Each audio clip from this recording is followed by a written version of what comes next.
Mr. Levitt, anything from you before we get started? No, Your Honor. Okay. All right. Go ahead, sir. Thank you. I'll go through the issues as I see them. I'm sure if I miss any issues, uh, Counsel McLean will bring those up. The first that I will address is the start date of the new order. The state filed their motion to adjust on July 11th, serving the parties shortly thereafter by mail. In August, both parties hired counsel and notices of appearances were filed. And towards the end of August, discovery requests were sent out. Because of those pending discovery requests, the parties agreed that the state could withdraw from the motion because both parties were represented, and it would allow time to exchange discovery. So from mother's perspective or petitioner's perspective, we are asking that support begin, or the new support begin August of 2025. And the reasoning is what I just explained, because the state's motion was filed in July, parties were on notice in July. Before that petitioner had reached out to the state or to DCS to begin collection and to begin enforcement. The next issue that I will address is just kind of the traditional issues of where you set the parties' incomes. As to petitioner's income, she is a W-2 employee of her husband's business, Pacific Pole Inspection LLC. Her income is relatively straightforward. It's the same month to month, and I don't believe there are any disagreements as to how her income was calculated pursuant to her W-2 employee income. Mm-hmm. The disagreements and the trickier issues come into play with respondents' request to include Pacific Pole Inspection as a source of income for petitioner herself. And I haven't received any notice that the claim of that being a community asset was rescinded, so I'm going to go ahead and go into it. But the parties were married in 2028 or 2018, is that right? Let's see. Yeah, 2018. Mr. Pionio filed the certificate of formation for that business in May of 2013, 5 years before marriage. Petitioner's position is that the business is her husband's separate property, and pursuant to the child support statute, income from a spouse, including business income from a new spouse, is to be disclosed to the court, which it has been, but is not to be included for purposes of child support. Because of that, the business income itself for the business Pacific Pole Inspection LLC should not be included for petitioner's income. I understand there may be some argument as to the parties receiving a benefit, a personal benefit to the to the marital community from the business. Respectfully, that is outside of the scope of this court's purview for purposes of child support. It would still be the source of the income is still from that business itself. And so it would still be considered the separate income of petitioner's current spouse. As to the rental properties, I'm aware of some disagreement as to how the net income was calculated. So we went through and provided new calculations at the end of last month. Those were attempted to be filed under seal. The clerks rejected that. So on the 27th, they were filed as just a submission document. Instead of a gross or a 10% estimate for all transition costs and repair costs, we went through and delineated exactly what petitioner and her spouse paid throughout the years for which they filed taxes, 2022, 23, and 24, showing what those costs actually were and providing an average of those, then adding that back in. There were no other disagreements of which I'm aware as to how to calculate the income from the rental properties. There was a disagreement about whether to include one of the properties. I believe it was the Juanita property, Juanita. That property was sold and it was excluded from the income calculations, both before and after receiving respondents' materials. So we're asking that Your Honor set the petitioner's income as her W-2 employment income gross of $5,000, taxes, FICA deductions per her pay stubs, the other mandatory state deductions also per her pay stubs, results in a net income of $3,500. And then on top of that would be her 50% share of the gross rental monthly income and the normal business expenses, which brings her her income up somewhat. All of that was filed as a sealed or non-sealed submission on the 27th.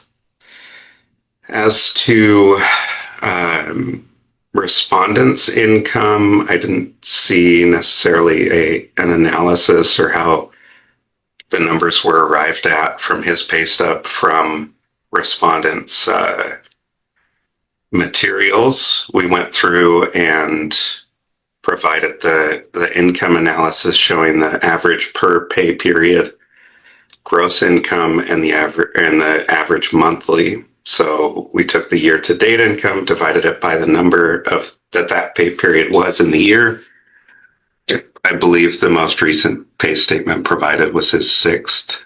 I'm sorry, that is his wife's income. So it was the 22nd out of 24 pay periods in the year. Year-to-date totals divided by 22 gives you the average per pay period amount. Multiplied by 24 is the yearly amount. Divided by 12 is the monthly amount. And that is on page 6 of our financial source document submission filed on the 27th. Respondent should also receive a credit for how much he's actually paying for the children's health, vision, and dental insurance. We provided our calculation for those expenses, which was also provided from counsel herself.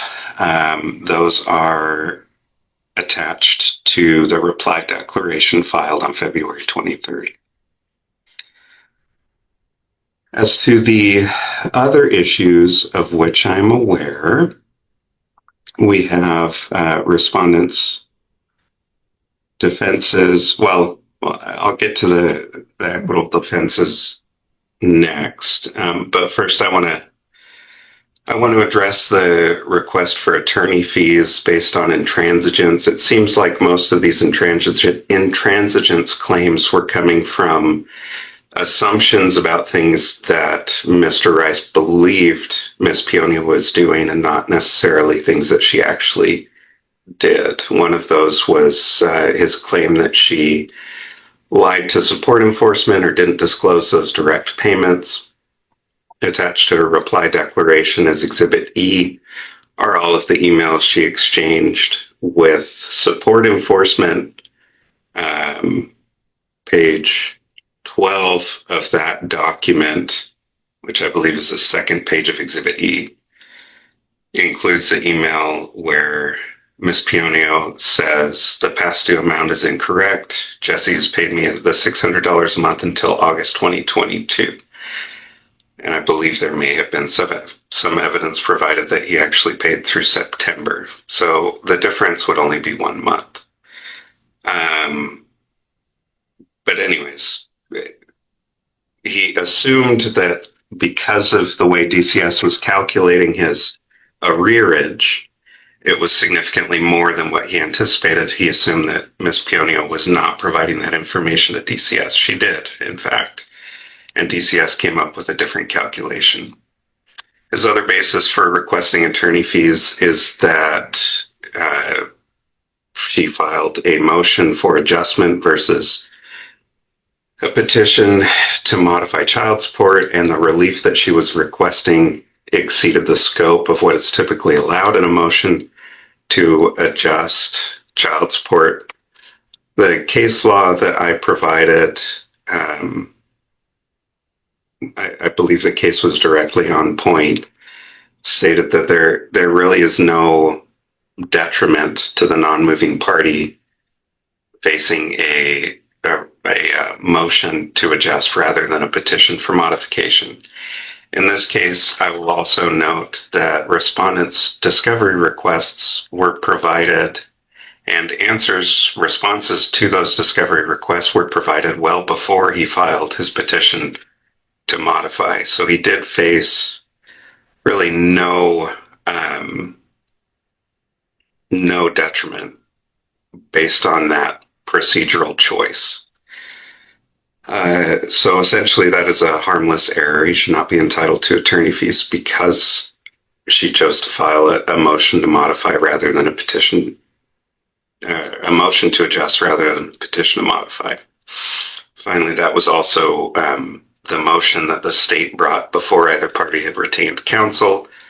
Therefore, she filed the same motion. Then we get to the request for relief from child support arrears. There are actually three bases that Washington courts have found to support relief from child support arrears, and those are your three equitable defenses. Laches is one, equitable estoppel is another, and I'll have to look up my old brief for it, but there are three bases. Laches and equitable estoppel can essentially be analyzed together. One of them has three elements that focus on the delay, that's laches. The other focuses on an act or inact that caused harm. Respondent's position seems to be that twofold. Essentially, we had an agreement, and I relied on that agreement in allowing her to claim the tax deductions. The evidence that he provides cannot meet that clear and convincing standard because the text message that he provides shows that there was not an agreement at the time that child support ceased being paid. He stated in that text message himself that no, he still wanted to claim the children. It was not in reliance on some agreement not to pay child support. It was not in reliance on that he allowed her to claim the children. That was done well after the fact. So there essentially is no harm, and then no harm for the equitable estoppel claim. As to the laches claim, there has to be damage resulting to the defendant from the delay. In this case, the delay was the delay in reinitiating state enforcement or reinitiating state collection. And the applicable quote here is that respondent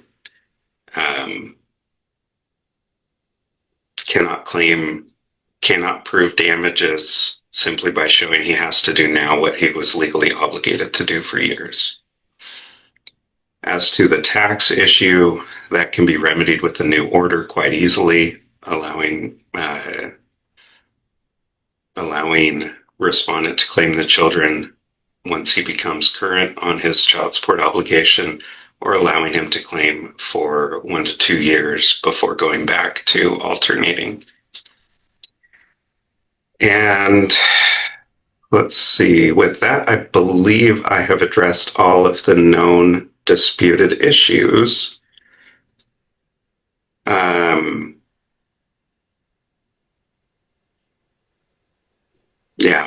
A respondent has to prove clear, cogent, and convincing evidence standard. And so it's less than reasonable doubt, but more than preponderance of the evidence. We provided evidence that there was some sort of agreement to stop collecting child support. Petitioner provided in her reply declaration her explanation. There was quite a bit of hostility towards her that was affecting the children. She couldn't think of any other way to get that hostility to decrease other than by canceling child support.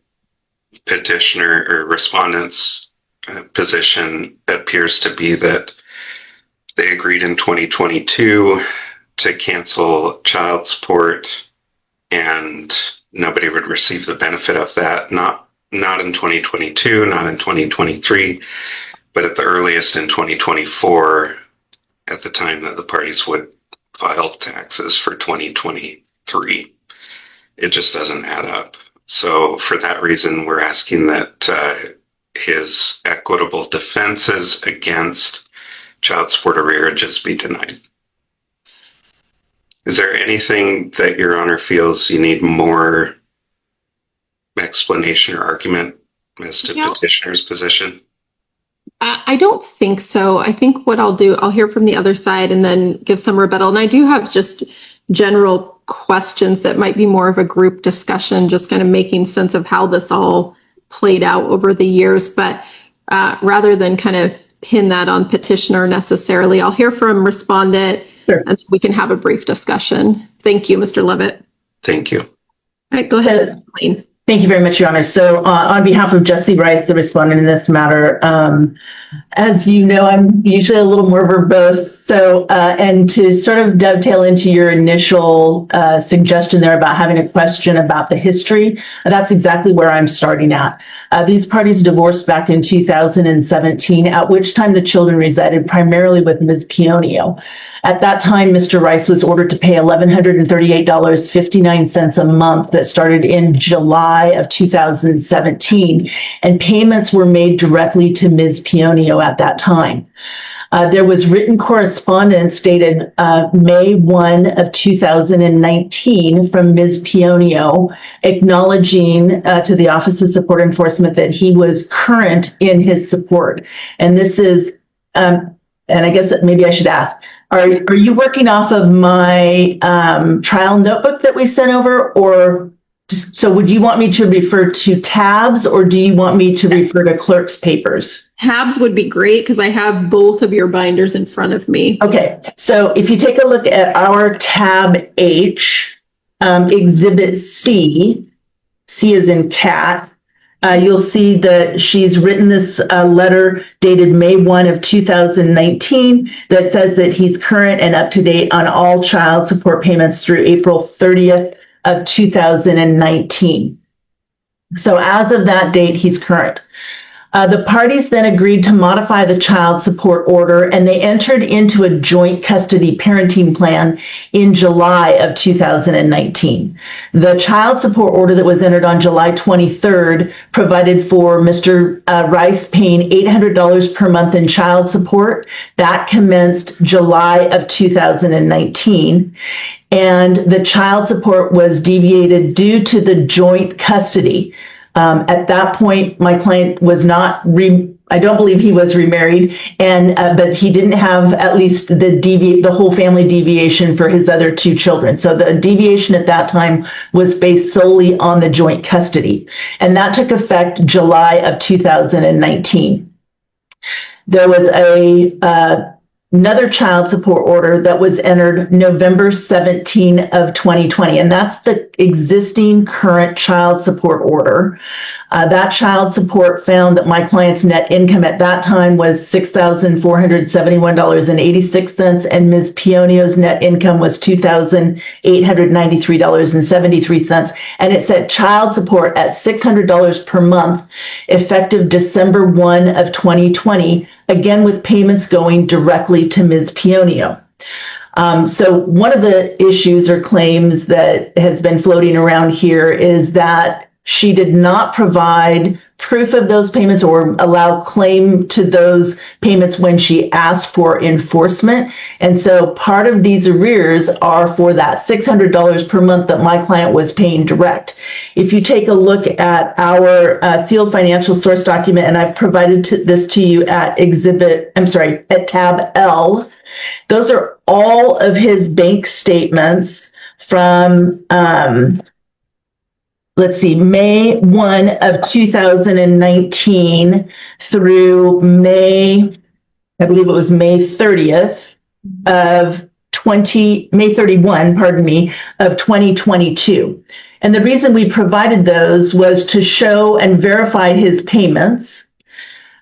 We provided the case payment history that Ms. Pionio had produced to us. That's at pages 4 and 5 of that same exhibit. And then we produced, so you'll note that they do not, this calculation or sheet does not reflect his direct payments to her between November 20, so after November 24 of 2020, through his payments in May of, I'm sorry, not May of 22. Yeah, I think it would have been May of 22 because that's when they reached the agreement. So we had to produce all of his bank statements to provide proof of that because that hadn't been given, even though the order provided for a direct payment to her at that time. Also in that November of 2020 order, Kate, the child Kate, was allocated to my client as a tax exemption, and to Ms. Pionio, she received, is it Courtney? Oh, Hallie, pardon me. Hallie as a tax exemption. It also ordered my client to pay health insurance for the children. And I would note that the child support order at, I believe it's paragraph 22, allocated uninsured health care expenses and reasonable daycare expenses. Those were the only additional expenses that were allocated. And my recollection, although I'd have to turn my back and pull the, actually, no, I have it. If you take a look at Exhibit G, that's the existing final order of child support. And if you take a look at paragraph 19 on the taxes, it talks, and I guess I just picked up on this when during Mr. Levitt's argument, he claimed that, well, he should only be allowed to claim the children if he's current in his child support obligations. Paragraph 17, apologies. Paragraph 17 does not require a parent to be current in their child support in order to claim the child for purposes of taxes. So that's a new claim and allegation. That existing order did not require that. Again, however, in 2020, there is no claim for back child support by Ms. Pionio. And again, she asked OSC to stop collecting the child support and provided for direct payment to her. The payments that we have provided in our tab L are also allocated in my client's declaration that's filed at tab H. The calculation at Exhibit A. This is the calculation of the child support at $600 per month through September 1 of 2022. He made consistently made payments and actually made his last payment on September 9 of 2022, again, because of their agreement. And then you see from the documentation that based on Ms. Pionio's request, she now has the Office of Support Enforcement garnishing his wages, and those garnishments started July 16 of 2025, and they continue to this day. In September 19 of 2022, the parties did agree through texts that there would be no child support, and Ms. Pionio would claim both of the children as tax exemptions. And again, that's at our tab H, and it's Exhibit D. And it's notable that it is Ms. Pionio who reaches out to my client. She's the left-hand justified on September 19 of 2022. She says, hey, I'm going to try and get all of the info to my attorney today since I'm dropping all support. That's her pronouncement. She's dropping all support. I'm going to change it so I can claim both girls on taxes. Are you okay with that? He basically says, look, I've paid child support for 9 months. This is what I've been planning for this year. I want to be able to claim the one child this year that I've been doing, and then it would start the following year. And look at what their tax returns show. The tax returns show exactly that. My client claimed the one child in 2022. She claimed both children in 2023. She claimed both children in 2024. So that's her offer, his acceptance, and both of them have relied and acted upon that. Let me, just so I don't lose this point. Sure. So when I look at this text message, I struggled with this being offer and acceptance. And so there must be something more that happened. And that was kind of what I was getting at with some of the historically. Something happened here. Did they call each other and he finally gave in and agreed to it, or what? Because the text message would show she threw it out there. He said, nah, not interested. So then what? They had further conversations after the fact, is my understanding. Just like it's Just oral conversations. I mean, or not just, but they had oral conversations. Then no follow-up text that I'm missing. Not that I'm aware of. Okay. As far as follow-up text, and even if the court record would reflect that Ms. Pionio was also shaking her head as it related to communications after the fact by phone. So my client had paid child support through that $300 payment in September of 2022. They both filed their taxes. If you take a look at her 2022 tax return that's filed under their, I think it's Exhibit 16, 2022 tax return is on page 241. Sorry, I didn't mean to cover you up. Is on page 241. You'll see that she claims Hallie. And then if you take a look at the 2023 tax return on page 177, and I'm referring to the Bates numbers that are identified below. I'm sorry, it's 176, apologies. She claims both Hallie and Kate. And then the 2024 tax return at page 92, again, she claims both Hallie and Kate. So she's relied upon that. She's received a financial benefit for being able to claim those girls, and that is the source of their agreement. So they've both followed through with that. I would also note, first off, and I'm getting a little astray from my history here, but just because it's fresh and the court had asked about it, the courthouse doors have not been closed to Ms. Pionio. The Office of Support Enforcement has not been closed to Ms. Pionio. She very well could have in 2022, when he stopped making direct payments to her, asked them to do direct collection against him, garnishment against him. She also could have filed a contempt motion. She's done neither of that. And because of that, my client has relied upon their agreement in not making payment. The other thing that I would point out is I'm still a little baffled as to why we are arguing this, because when I go to Ms. Pionio's own declaration that was filed on February 23rd of 2026, and I'm not sure which clerk paper this is. I didn't mark that. I apologize. And I didn't have it identified as a number in their notebook or in any event. Yeah. Her declaration filed February 23rd of 2026, page 2, line 24. I am not seeking a judgment against the respondent for child support arrears. So I'm not, are we arguing this or not arguing this? If you go back and look at the documentation that she files from her communications with the Office of Support Enforcement, she says, this is on this is Exhibit E. The very first one says, the support owed now is $600 per month starting December 1 of 2020. So again, they still don't know about all of his payments that he's made and the tax or the bank statements that we produced. She said, the caseworker, Ms. Rakestraw, I believe is how you pronounce Anna Rakestraw, says, you'd mentioned you wanted to forgive all or some of this debt.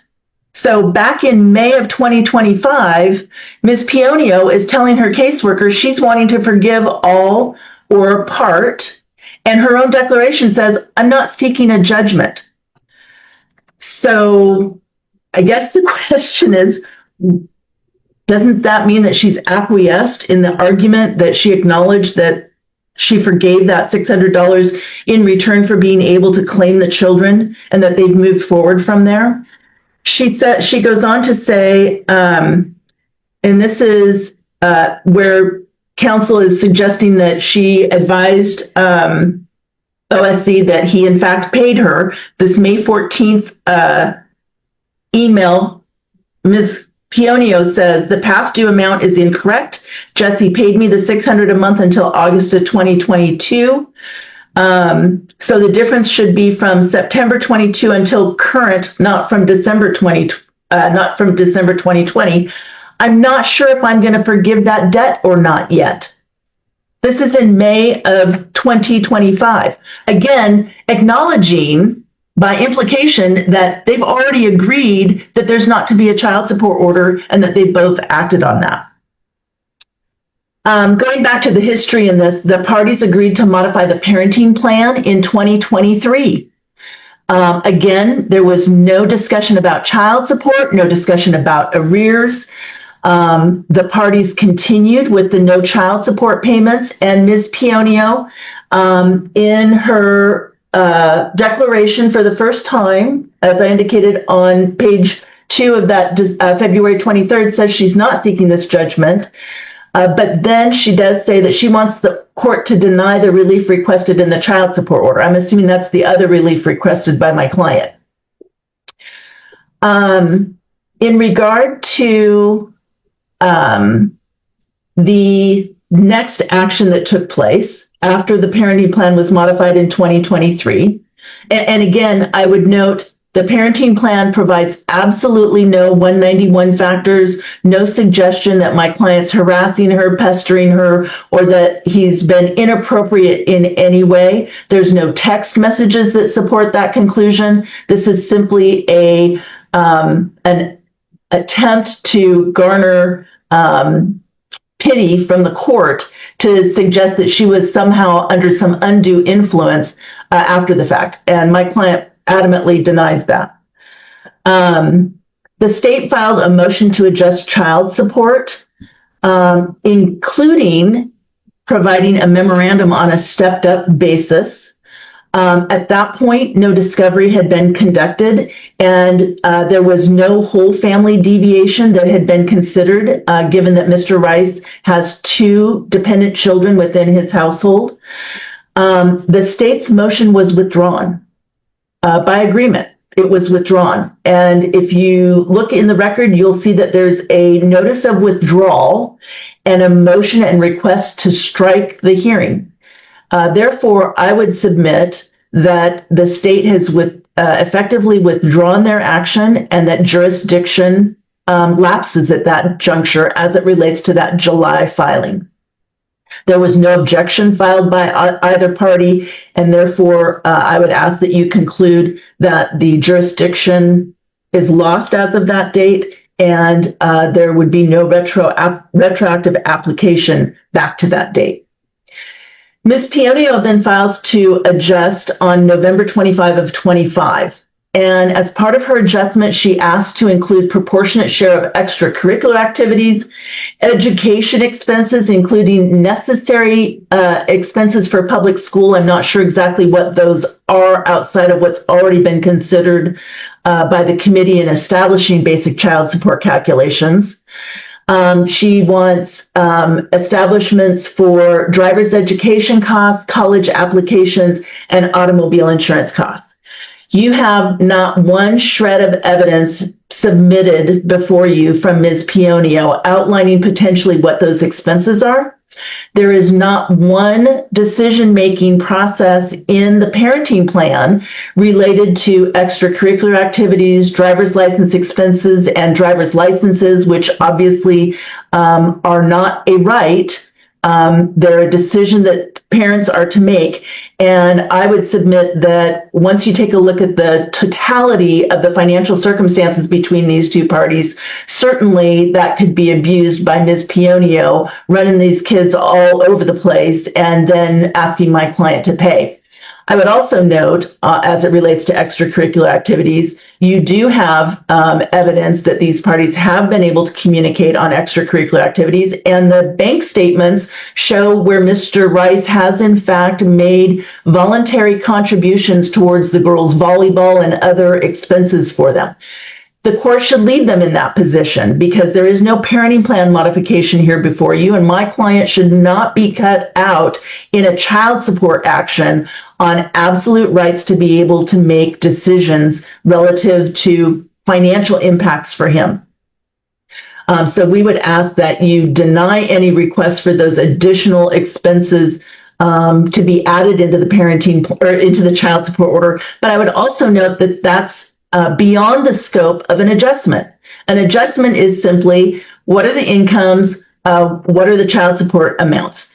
And so I would submit that it is improper to be here in front of the court on an adjustment. If you compare Ms. Pionio's adjustment motion compared to the state's, you'll note that the state didn't provide for all of those additional expenses and whatnot, because again, that's not proper. That isn't something that had already been ordered by the court. We filed a petition to modify the child support specifically for the reason of addressing these back child support arrears that were now being claimed contrary to the agreement of the parties. My client has been put in that position of having to file a petition, incur expenses related to that because Ms. Pionio now decides that she doesn't want to honor the agreement that they had come to and had been acting on. Our modification asks the court to adjust those arrears based upon the agreement, establish an overpayment for the collection that's been in place by the department since July of 2025. And we're also requesting a contribution towards fees and sanctions as the court deems appropriate. So if you take a look at their Exhibit 2, that is the state's motion for adjustment. And again, as I indicated, there was no additional or other relief requested. And depending upon the amount ordered, if there is a 30% increase, then that would allow for a step increase. And that's the memorandum that's provided by the state at their Exhibit 3. The state's proposed child support order did not recognize my client's other two children. One is a biological child, the other is an adopted child. We have provided under our Exhibit M those sealed health records as it relates to the birth certificates for both of those children, and that those are my client's dependent children within his household. So as you analyze this, we have my client and his wife who are supporting 4 children, 2 children within their household, 2 children primarily with Ms. Pionio. Ms. Pionio and her husband are supporting 2 dependent children within their household. So again, because of the failure to address the deviation for my client's other children, my client also needed to file the modification in order for this to be properly before the court. Let's talk about incomes. So obviously my client is a W-2 wage earner. You can see that there have been substantial swings between my client's income. Off the top of my head, I believe that there was $86,000 in income in 2024 and $156,000 in 2025. You'll also note that there are referral bonuses that are not guaranteed. There's additional income points that are, again, not guaranteed. I had calculated his gross at $13,333 with a net of $9,828. Mr. Levitt has calculated his net at $10,567. So the difference between our nets is about $700. If you look at his wage stub, and I'm specifically referring to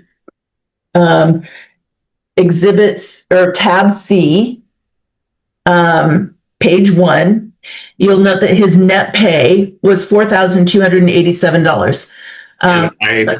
I'm sorry to interrupt you. I do not have your trial exhibit tab, so if you could just say, I'm sorry. Document that is the sealed financial source document from February 11. Yeah. Thank you.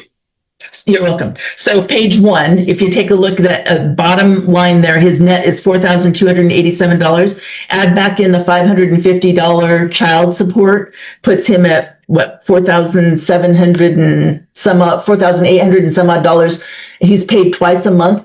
So if you take a look at the reality, he's got $9,675 a month based on this. Which is consistent with my child support calculations. My client does pay, and Mr. Levitt provided my email outlining the calculation of the insurance costs for my client's health insurance. My client and his wife double cover these kids at their expense. We also provided my client's wife's breakdown, and when you add that in, the cost for my client and his wife to cover these children doubly on their insurance is $282.11 a month. And if you take a look at Exhibit L, you will see the proof of the insurance costs. And I'm sorry, that's the sealed financial source documents from December 8. The proof of the costs to cover the children on both sets of insurances. The first page, page 1, is my client's costs. Page 2 and 3 is my client's wife's costs. And we did produce all of that information clearly to the court and outlined those calculations. Take a look at the financial declaration from my client. And this is at tab K. Again, his financial declaration from December 9. His monthly expenses, installment expenses, include a mortgage of over $4,600 a month. Again, he's got the 2 additional children that he supports. His overall health insurance costs are $639.31 to cover himself, his wife, and the children. He's got $760 in vehicle payments, $850 in credit card payments, auto insurance of $350 a month, utilities of $603, and we haven't even gotten into food, fuel, clothing, discretionary expenses, and whatnot. Just the installments total $7,833. His overall financial expenses outlined on page 4 total $10,419. In 2023, he and his wife grossed $163,000 compared to Mr. and Mrs. Pionio at $763,000. In 2024, my client and his wife grossed $210,000 compared to Mr. and Mrs. Pionio at $707,000 a year. Okay, This is where the case suddenly stops feeling like a simple child support dispute and starts sounding like a full-on financial chess match. One side is arguing they're drowning in expenses, while the other side is allegedly pulling in hundreds of thousands through business distributions. And the judge? You can already tell he's trying to figure out whether this is really about the kids or about money strategy. Drop a comment right now. Who do you think is being more honest with the court so far? We're talking about deviations for other children, for overnight credits and the like. So you are charged with, and that's clearly outlined even in the statute, you are charged with taking a look at the totality of the financial circumstances within each household in making an appropriate child support, and that the child support schedules are there as guidance based on the parents' alone income. Ms. Pionio's income and expenses. First off, I agree that she's paid $5,000 a month from her working for her husband. I would ask the court to take a look at their tab 5. Tab 5 is the sealed financial source document that was filed by the state. And if you take a look at page 18 of that document, you'll note that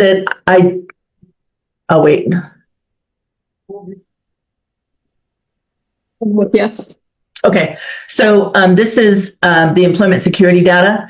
Take a look at fourth quarter you can see from third quarter 2023 through fourth quarter 2024, Ms. Pionio works 120 hours a quarter or 40 hours a month.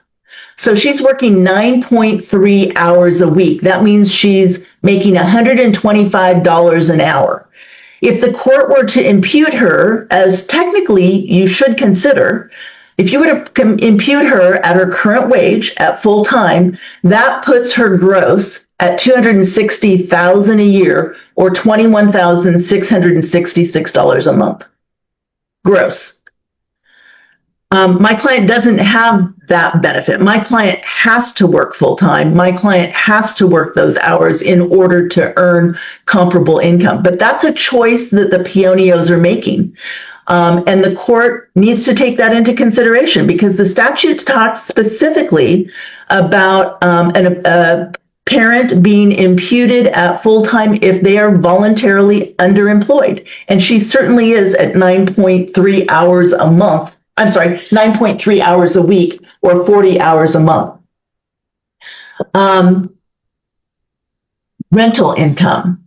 We did object to the arbitrary 10%. What they were allocating as far as rental expenses are clearly delineated in the IRS forms.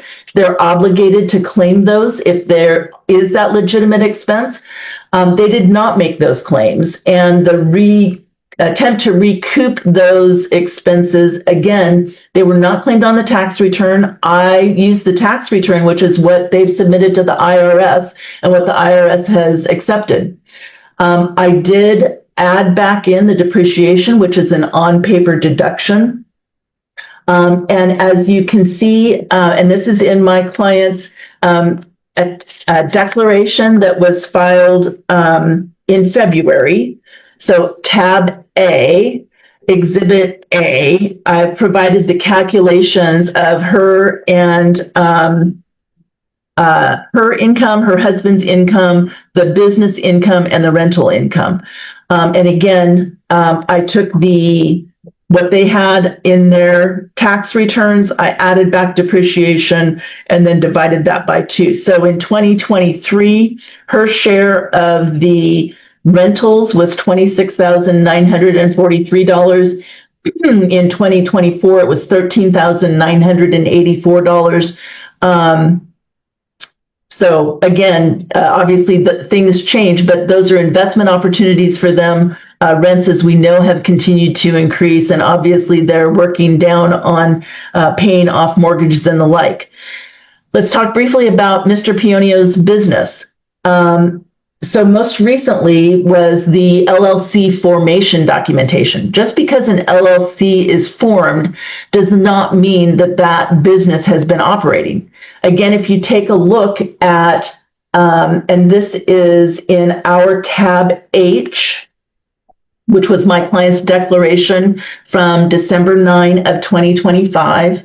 Exhibit B is from the Department of first off is their marriage certificate. And then the next 2 pages are from the Department of Revenue. And the Department of Revenue is when they're reporting their income.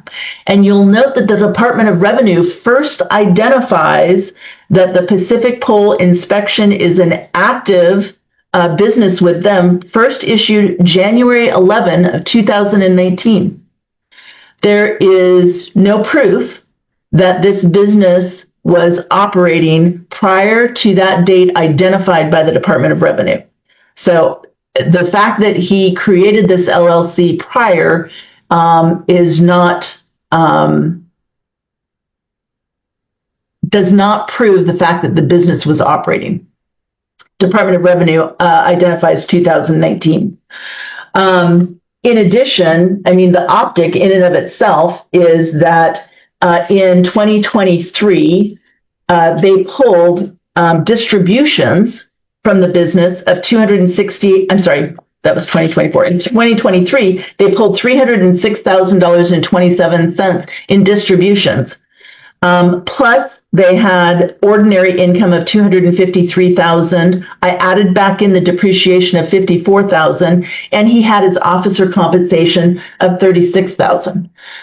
So that in and of itself, just the business alone was $613,000, of which, again, this family is benefiting by having these distributions pulled. In 2024, $268,915. That's more than my client and his wife together earned for the entire year in 2024. They're able to pull that out of their business and have that within the household. So again, when we're talking about additional expenses and whether or not Ms. Pionio has been damaged in this circumstance, I would suggest the optic is that they are very well off, and that she had no reason not to be able to come into court and retain attorneys as it relates to arrears. Moving to, so for purposes of child support, I have set her net within my child support calculations. If you take a look at their tab 16 of her financial declaration, she claims household expenses of $8,023. And clearly, their income is well able to meet all of their expenses at least fourfold each month. I would also note when we're talking about veracity, if you take a look at Exhibit 16, their financial declaration, page 70, Ms. Pionio claimed that her husband grossed $4,000 a month. Now, obviously, that doesn't take into consideration the business income, the business distributions, which well exceed that. And she has an obligation and a duty of candor to the court, and clearly she had not disclosed that. That was filed as of December 1 of 2025. And as you can see, again, from their own documentation, we were having difficulties getting discovery out of them. They were not giving up the business tax records, even though it was clearly requested. And that was as of December 5. This is, if you take a look at her declaration that's filed February 23rd of 2026, they've attached as Exhibit B my letter dated December 5 to Mr. Levitt outlining the discovery deficiencies. Very first one, I requested all tax returns for the past 3 years. I've only been provided personal tax returns. Please produce the business tax returns, as there's K1s that are identified within the personal tax return. It isn't until I get the business tax return that I'm... Whoa, that discovery accusation is a huge deal in family court. When one side claims the other withheld tax records and financial documents, judges start paying very close attention because credibility becomes everything. And notice how the attorney keeps hammering the timeline that's not accidental. He's trying to build the argument that this entire child support battle only started after the financial situation changed. That's a dangerous narrative if the judge buys it. That's one of the reasons why the state withdrew and canceled their motion, was because Ms. Pionio was not cooperating with discovery, and the correspondence concludes and proves that. As it relates to the legal arguments, we are asking the court to recognize the doctrine of laches and an equitable estoppel against Ms. Pionio's effort to collect the last arguably 5.5 years if we go back to this 2020 timeframe. The parties negotiated, they reached the agreement, they acted on it. Mr. Rice didn't pay. Mr. Rice didn't claim the girls on the taxes. Ms. Pionio claimed the girls on the taxes. I cited the Capetillo case, and that discussed not enforcing support retrospectively if it doesn't work an injustice to the custodian. And clearly, the financial circumstances here would not work an injustice to the mother. But her waiting and delaying to bring this action has put my client at a disadvantage, because now he's unable to retroactively modify the child support to raise the issues of deviations due to his other two children that are now appropriate or ripe for modification or for deviation. Latches should be applied to Ms. Pionio. Again, she was aware she was not receiving child support since August of 2022. As I indicated in the history, she's not filed contempt. She's not claimed any arrears up until she enacted enforcement with OSC in July of 2025. She's delayed this action by over 3 years since their discussion and action. And she's received benefits moving forward. Commencing this action 3 years later, I submit, is unreasonable delay because it doesn't allow him to protect his interests and claims. Mr. Rice relied upon their agreement, and she does not deny that there is an agreement. And again, even in her own declaration filed last week, she acknowledges that she's not asking for delinquent child support. I would argue again that this is simple contract law. You've got an offer, you've got an acceptance, you've got action, and you've got reliance.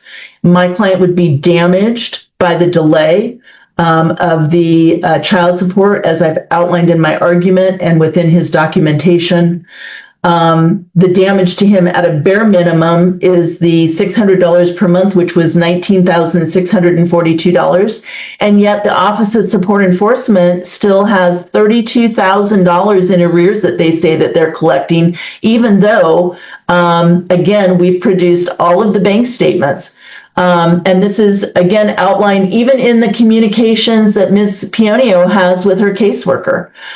She doesn't understand the differences in those calculations, and it's again because the Office of Support Enforcement is kept in the dark, and Ms. Pionio has not acknowledged those payments that she was receiving directly pursuant to the court order.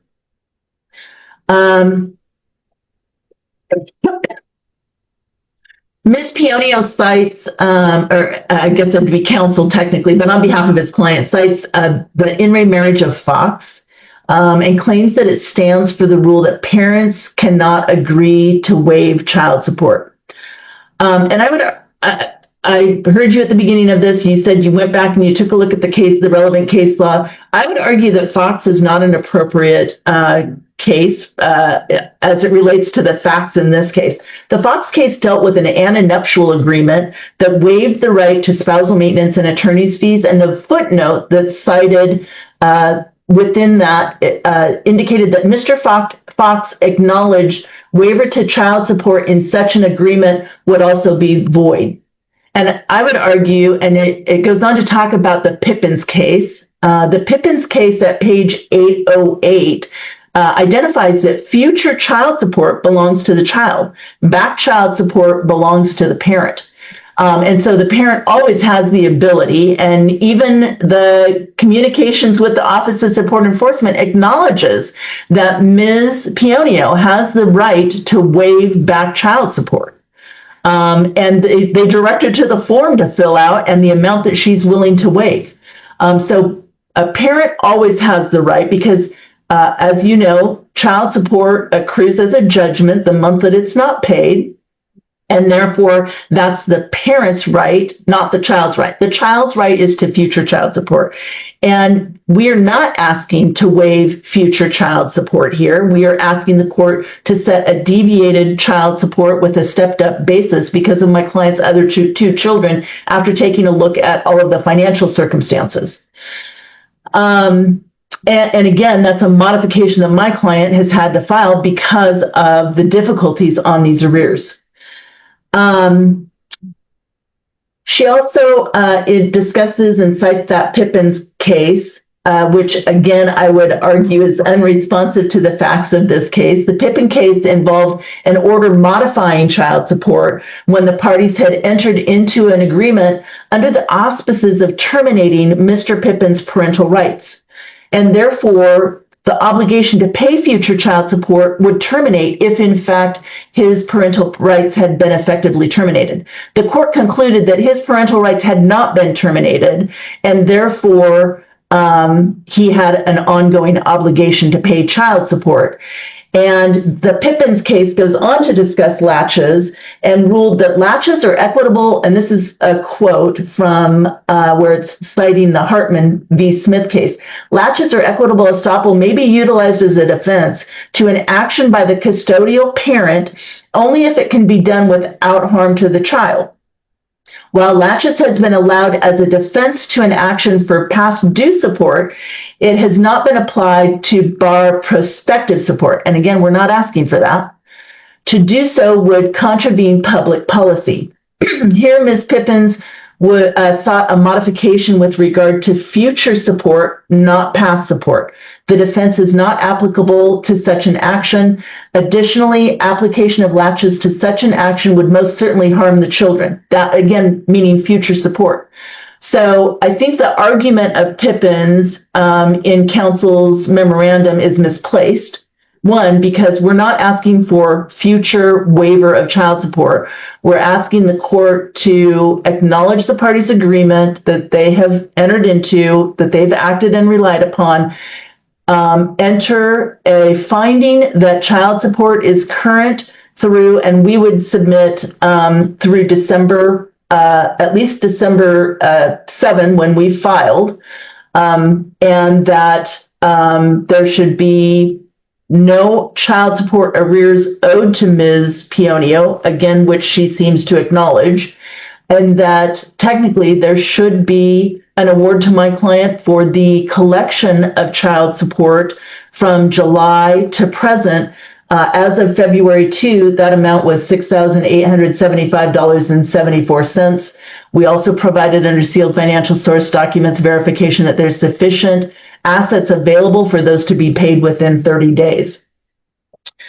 So looking overall, it's our request that the court establish child support to commence April 1. We're here March 6. We'd be entering a child support order. Subsequent to this, obviously, we're asking that you set it at $600 per month, effective April 1, allow for a stepped up basis at $300 per month for 6 months. Continue with the allocation of the tax exemption for Ms. Pionio to claim both girls for 2025. And then allow for Mr. Rice to claim both girls commencing with 2026 thereafter. We're asking the court to deny their request to add the additional expenses, again, without allowing for joint decision-making and the like, so that that's not abused moving forward. Quite frankly, I don't think college applications is right because that's a post-secondary issue and post-secondary is reserved. Again, quite frankly, I don't think that driver's ed and insurance is properly before the court. There's no evidence relative to those issues. It's not a right. It's a privilege to be able to drive. We don't know, we're talking about 11 and 14-year-olds at this juncture. So that's not ripened before the court. There's no proof of any additional expenses for attending public school, and the parties have agreed as it related to extracurriculars in the past. Overall, we are asking the court to award $3,000 in fees as it relates to the adjustment motion, and you can see all of the filings that we filed in December, the difficulties with discovery. Overall, my clients outlined, or I've outlined technically for you in attachment D, or tab D, as in Delta, my attorney fee certificate. Overall, Mr. Rice's fees are anticipated to run just under $24,000 for discovery and running calculations, and all to have at the 11th, 12th hour for Ms. Pionio to say, well, no, I'm not asking for child support arrears. So we're asking overall for the court to award $12,000 in fees. Okay. Thank you. Thanks. Mr. Levitt, I'll turn it back to you. Thank you. I do have some rebuttal argument as to the case law. I agree that those cases were applicable to agreements to waive future child support, and that's what's non-waivable. In this case, the parties had an agreement in 2022. The agreement was for then future child support.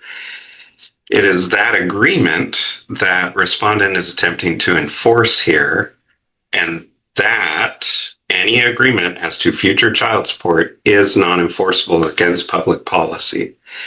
That's what the case law says. Now we are in 2026. That agreement in 2022 obviously happened years ago. So at this point now, the court can waive child support arrears. The court can say that there are no arrears. The court can set what those arrears are. However, at the time they made that agreement, it was 2022. This right here is the turning point of the hearing. The judge is no longer just quoting statutes or listening to technical arguments now. He's testing the logic behind the behavior. And honestly, you can hear the skepticism building in real time. He's basically asking, if this agreement was so invalid, why did everyone act like it was real for years? That's the kind of courtroom moment attorneys absolutely dread, because once a judge starts focusing on motives instead of paperwork, the entire energy of the case changes. The child support payments that would have accrued after that would have been future payments. Therefore, that agreement was non-enforceable. It was against public policy, as the case law has described. I want to clarify a couple things. First of all, the proposed child support orders that were provided by the state and that were provided by petitioner say that this order does not address child support arrears. That should be appropriately addressed through the Division of Child Support. That is what petitioner was stating in her declaration. I'm not asking the court to make any orders as to child support arrears. That's appropriately dealt through the Division of Child Support. If we go to Exhibit E, the email that was brought up by counsel, I will go through and read what my client stated on May 14th, 2025. The past due amount is incorrect. Jesse paid me $600 a month until August 2022. So the difference should be from September 2022 until current, not from December 2020 when it was changed to $600 a month. Then there's a period. I'm not sure if I'm going to waive that debt or not yet. She's talking about the actual debt that should be calculated by the Division of Child Support from August of 2020 or September of 2022 through the time that she sent this email. She's not saying that she wasn't sure if she was going to waive the debt for the money that she actually received. This is the first time that I'm hearing that argument, and that's fine. I just didn't anticipate it. And then the state goes back and forth saying, this is how I came up with this number. On page 14 of the February 23rd reply declaration, petitioner says he hasn't paid me in 33 months. Times $600 a month would be $19,800 past due. So I'm confused where the $34,000 past due is coming from. Throughout all of this, respondent has not communicated with the Division of Child Support. Respondent did not apparently make any effort to notify the Division of Child Support that there was this agreement, or if he did, no documentation was provided to the court.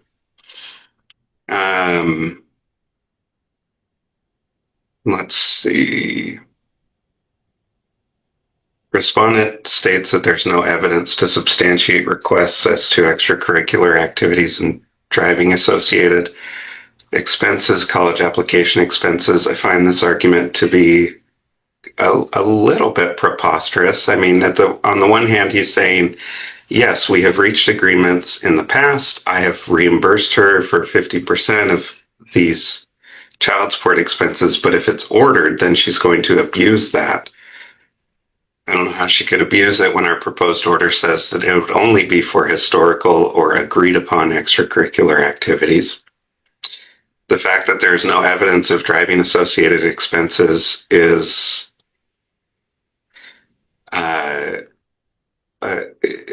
difficult to comprehend. The children are not yet driving, but they are of an age where they will soon be driving.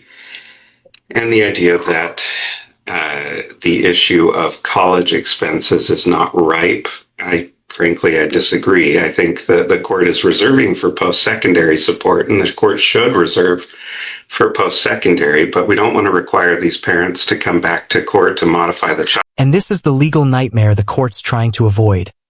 Everybody agrees the child support numbers might be wrong, but nobody wants responsibility for fixing them. The judge now has to decide whether to untangle years of private agreements, tax benefits, and back support or force these parents into yet another court battle later. And you can feel the frustration in the courtroom building by the second. Be honest, should private agreements like this ever override official child support orders? Child support order, when the oldest is in her senior year of high school, just so that she can get that amount of contribution from respondent. Maybe he would agree at that time. Maybe he would agree. We don't know. But what we do have evidence of is that when he's not paying support, when he's not paying any child support to petitioner, then he is willing to agree to these other expenses.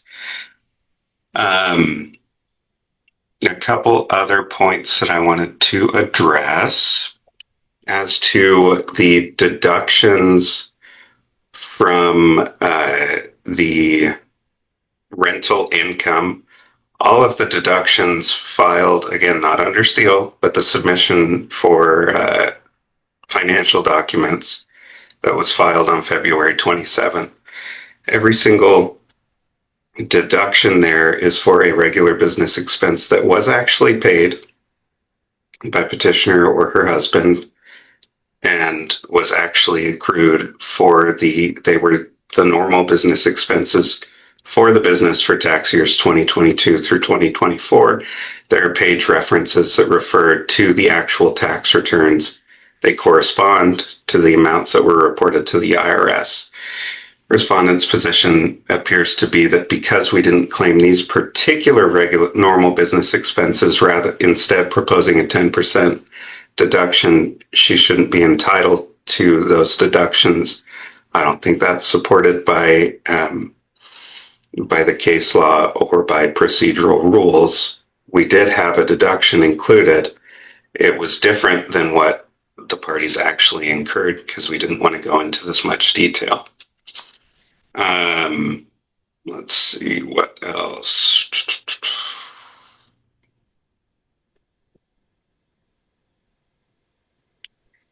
Again, there's this attempt to rely on an agreement. That agreement was unenforceable at the time that it was made. The alleged damage to respondent that he can't go back and retroactively modify child support is interesting. But again, that is not the type of damage that was contemplated by these equitable defenses.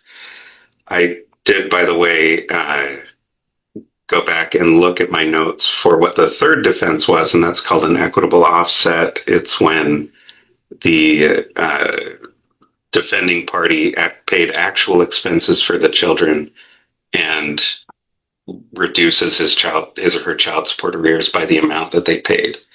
And that is not being claimed here. When we go through the other two equitable defenses, we have latches. For latches, there has to be knowledge of the facts constituting a cause of action, unreasonable delay, and then damage to the defendant resulting from the delay. Again, I don't think we have that. The type of damages that the respondent is claiming here really are not related to this delay in support enforcement or the request for support. He's claiming there was an agreement in 2022. She delayed from 2022 to 2025, and then that's when support began being collected. I have found no case where the non-custodial parent was entitled to reimbursement for validly collected child support arrears based on an equitable defense. If any such case exists, I'm not seeing it populate in Westlaw. I understand that he wants the court to honor that unenforceable agreement. He wants to say that, I'm entitled to repayment of all of these funds that DCS has collected from me since 2025. But that's simply not available. And then as to whether that delay was unreasonable, petitioner provided her explanation. She didn't provide any evidence because, frankly, it's not her burden to prove anything related to this, related to that agreement. That burden is squarely on respondent.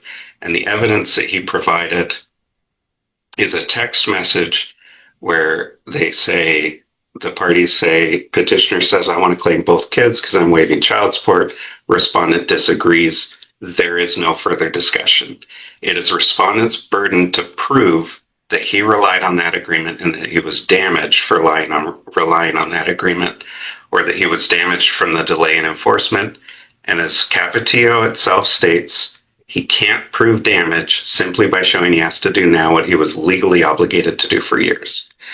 As to the equitable estoppel claim, it would mitigate the harshness of child support arrears, but he has to prove all three elements again to that higher standard, more than just a preponderance of the evidence. There's an admission statement or act inconsistent with a claim afterward asserted. I believe he's referring to the text where she says, since I'm stopping child support. Again, at the time, it was as to future support. That agreement, unenforceable against public policy at the time that it was made. And there was no benefit to petitioner until years later when she eventually did, and the parties did actually agree to have her claim on the taxes. That evidence was not provided by respondent, and that is his burden. I have some other... Let me kind of stick there just for a second. So yes. What I'm trying to kind of wrap my head around as I walk through this is she has this idea in September of 2022. Now I walked past her income, but it's right about that time that we see her income from the business with the new husband kind of go up. It was at $3,000 for many, many years. And then we see it kind of bump up. And then right in that heart of 2022, 2023, I think there's even one quarter where it's at $20,000. And that's about the time when they take a distribution of $300 to $6,000. I mean, the picture that's being painted for me is there was a benefit to her because in the height of 2023 when real estate market is still hot and that probably this home inspection company is doing really well. They pull out this large distribution, and the way to get more bang for their buck is by having more deductions. So she has an idea that, hey, I can get both kids. I want less income. I want more deductions. And she's the one who proposes it. I mean, that's kind of the struggle I'm having here. Is it appears like she proposes this idea because their income's going through the roof in the height of a real estate market. And now we start entering 2025. We can all agree things have cooled down significantly. And now all of a sudden, this isn't her agreement. This isn't her idea, and she wants it enforced. And I guess I'm struggling with why in 2025, after him not paying since 2022, why now? Why in 2025? I mean, I see it. I see there's been a drop in income. She's now getting a little bit less from the home inspection company. I don't have records of what the business income was for 2025, but I'm guessing it was less than 2023 and 2024. I mean, it was her idea. She sent a message saying, I'm dropping support and I want the deductions. And then she takes the deductions. And then even sitting here preparing for this case, she writes in her reply, hey, judge, if you take our deductions away, we need a little time because that's going to be a burden to my husband and I with less deductions or exemptions, excuse me. So I guess help me understand how she has not asked for two different things depending on her financial state. I mean, Your Honor, she did ask for it in September of 2024 or September of 2022, but it was not agreed. She waived support unenforceably, but she did. She waived support in 2022. It was not agreed. And thereafter, sometime later, with the benefit of hindsight, there was this agreement. And when I'm looking at why did she take, and I understand, I 100% agree with you, Mr. Levitt. I am troubled that your client would propose an agreement that is void as against public policy for future child support. I think that is very clear. But at what point does she say, or why does she then, I guess let me back up. Why does she then go ahead and take the tax exemptions for both kids? Ultimately, Your Honor, I don't have an answer for you. I think the parties could give you an answer, but frankly, they're both prohibited from doing so by the court rules. This is a trial based on the pleadings only, and the burden was on respondent. And I'm not trying to hide the ball here, but when I look at case law, burdens on respondent to show we had an agreement and she got the benefit of the bargain already. The evidence that he provided shows there was an agreement as to child support, but there was no benefit to petitioner until a year, 2 years, at some point later. Well, she and her husband were obviously planning to pull a large amount of money out from the company because they took this $300,000 distribution. And they knew that the way to plan for that was by having more write-offs. I mean, I think that's logical.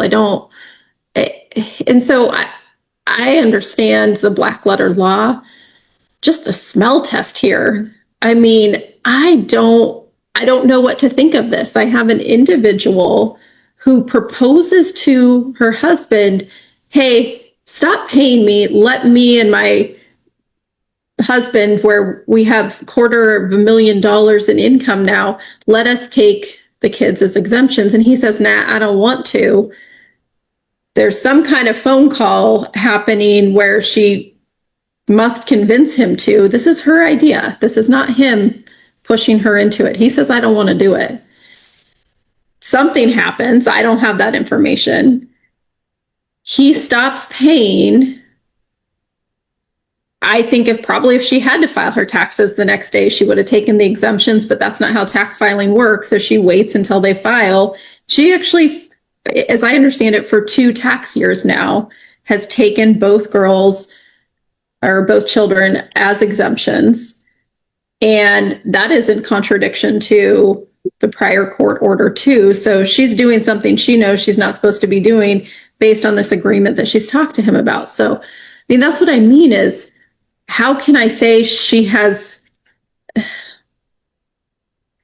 it's very, I think that you understand the concern. I understand the law. I understand the black letter law. I understand public policy against waiving a child's right to child support. I understand that we have orders in place. I understand the burden of proofs here. When you look at why each person did what they did, it just seems clear to me that at the time in 2022 and 2023 and some of 2024, it did financially benefit her to take these exemptions and have less income. And now, maybe less so, because incomes are going down as based on what I'm seeing from employment security.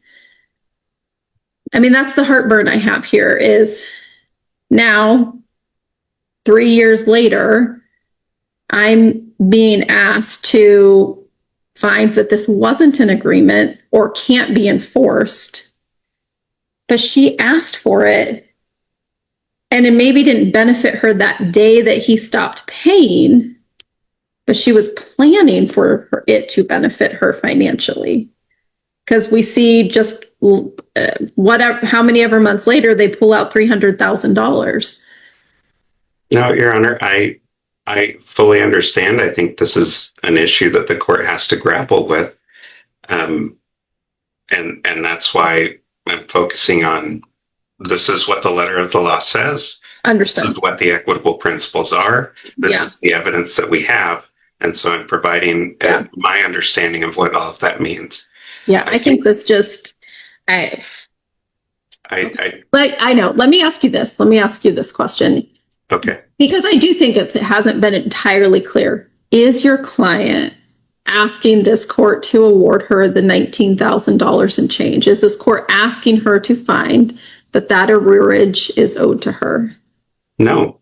Petitioner is asking the court to make no order as to child support arrears, as that should appropriately be done through the Division of Child Support. She has acknowledged or attempted to acknowledge every payment that she has received through the Division of Child Support, as she has provided evidence of. And so if there is a finding that he doesn't owe the child support arrears, that does need to be included in the order. Mm-hmm. But if the court finds that those equitable defenses do not apply because they're not supported by case law and the rules of equity, then the order can simply say, this order doesn't address past due support. But then we all know sitting here that support enforcement's getting it wrong because they think it's over $30,000. So then do they have to file a new action? If I don't address it, if I don't say yay or nay to the $19,000, then doesn't some party have to come back into court on a new action to tell support enforcement they're doing it wrong? That's correct. Nobody wants that. And the evidence that I've attempted to provide is showing that on her part, petitioner has gone through the steps that she is responsibly and ethically doing to show that, look, he paid through 2022. He does not owe that much. Mm-hmm. And as far as I understand, petitioner respondent has been silent with the Division of Child Support, only coming to court after all of this came and there was a new child support order sought. Okay. And then last question, and I'll let you get back to your thing. And then Ms. McLean, you will also have a chance, I promise. So she's not asking me from her side of the case. She's not asking me